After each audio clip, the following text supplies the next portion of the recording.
Salut, c'est Lorraine de Bababam. Vendredi signifie le jour de Vénus. Vénus, c'est la déesse de l'amour dans la mythologie romaine. Et si vous écoutez True Story, c'est que vous aimez que l'on vous raconte des histoires extraordinaires. Alors pour célébrer la déesse de l'amour, découvrez chaque vendredi des histoires d'amour hors du commun de Love Story, le podcast de Bababam qui parle le mieux d'amour. Rien ne laissait présager un destin aussi tragique. Jeanne Ébuterne était une fille de bonne famille, promise à une existence sans vagues. En rencontrant Amedeo Modigliani, tout bascule. Pour elle, aimer, c'est partager le malheur, c'est accompagner l'autre dans sa chute jusqu'à la fin. Une histoire de peinture, de drogue et de désespoir, une histoire d'amour.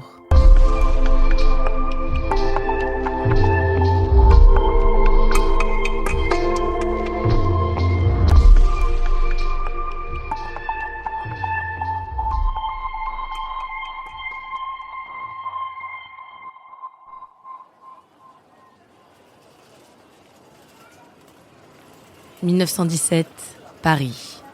La Rotonde est un des points névralgiques du bouillonnant quartier Montparnasse. Les artistes et les intellectuels venus d'Europe entière s'y retrouvent. Ce jour-là, deux peintres se rencontrent. Il y a elle, Jeanne Ébuterne. Elle est née à Meaux, près de Paris. Elle vient d'une famille bourgeoise, catholique, très traditionnelle. On a toujours attendu d'elle qu'elle soit bien éduquée, douce et docile. Jusque-là, Jeanne est toujours restée sage. Son frère André lui a fait découvrir la peinture. Il est lui-même paysagiste. Cette année-là, Jeanne a 19 ans et vient de rejoindre l'Académie Colarossi, tout près, dans le quartier. Là-bas, elle a rencontré Chana Orlov, une sculptrice ukrainienne. Ce jour-là, c'est Chana qui l'a amenée à la Rotonde pour lui présenter un ami à elle, un peintre italien. Amedeo Modigliani, ou Modi pour les intimes. Il est né à Livourne, en Toscane, et a émigré à Paris à 22 ans. Il en a aujourd'hui 33. Quand il rencontre Jeanne, Modi vient d'abandonner son premier amour, la sculpture. Sa santé ne lui permet plus d'être exposé à la poussière. Amedeo est fragile. Il est atteint de pleurésie depuis l'enfance, ainsi que de méningite tuberculeuse. L'alcool et les drogues dont il est très friand n'arrangent rien. Désormais, Modi dessine des portraits. Il traîne avec ceux qu'on appelle la bande à Picasso, et il plaît aux femmes. Et Jeanne ne fait pas exception. Elle est immédiatement séduite par le beau brun. L'attirance va au-delà du physique. Cet homme représente l'exact opposé de tout ce qu'elle a connu jusqu'ici. C'est un artiste, torturé, toxicomane, en bref, la vraie vie de bohème qui lui tend les bras. Quant à lui, c'est pareil, il ne peut pas résister. Jeanne est une magnifique jeune femme. Elle est brune, élancée, avec de grands yeux mélancoliques. Des yeux clairs, verts selon Chana Orlov, bleus si l'on en croit les tableaux de Modigliani. Jeanne a une présence très particulière. Elle semble flotter. Elle dégage une sensualité énigmatique. Ils commencent à se fréquenter. Jeanne doit quitter le domicile familial car ses parents s'opposent à cette relation.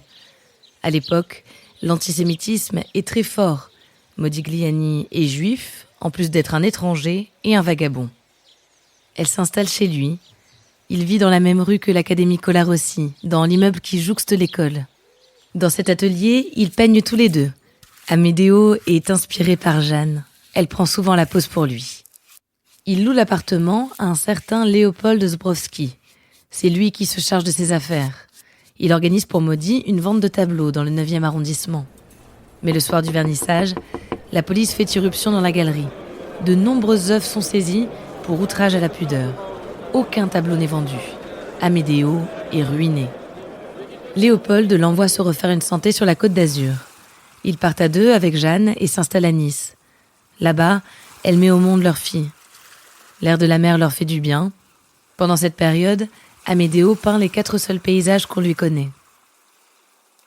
À l'automne 1919, ils sont de retour à Paris. Jeanne a cessé toute activité artistique. Elle est le modèle de Modigliani et elle s'occupe de leur fille. Puis elle est enceinte, de nouveau. Lui passe ses nuits dans les cabarets et les bordels, à boire et à se droguer, toujours plus. Son état de santé s'aggrave de jour en jour. Le 24 janvier 1920, Amedeo meurt Dans la soirée, alitée à l'atelier. Jeanne est détruite. Elle retourne chez ses parents, la tête baissée et le ventre rond, sa fille à la main. Le surlendemain de la mort de son amour, à 4 heures du matin, Jeanne se jette par la fenêtre de l'appartement de ses parents. Amedeo Modigliani sera enterré au Père-Lachaise, entouré par ses amis de Montparnasse.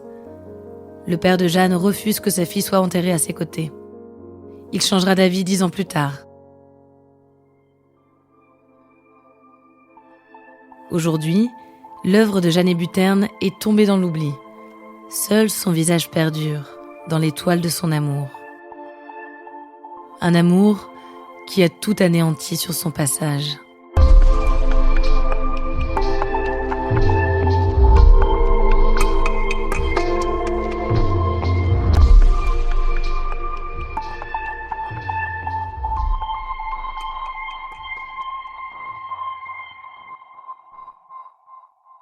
Merci d'avoir écouté cet épisode de Love Story. Je m'appelle Alice de Roide et j'aime les histoires d'amour. Qu'elles soient fusionnelles, chaotiques ou tragiques, elles parlent toutes d'un même sentiment. Elles sont toutes universelles. J'espère que cette histoire aura su résonner en vous. Si vous aimez ce podcast, pensez à vous abonner, à lui donner une note sur les différentes plateformes d'écoute. Désormais, vous pouvez également suivre Love Story sur Instagram. Merci de votre fidélité et à bientôt.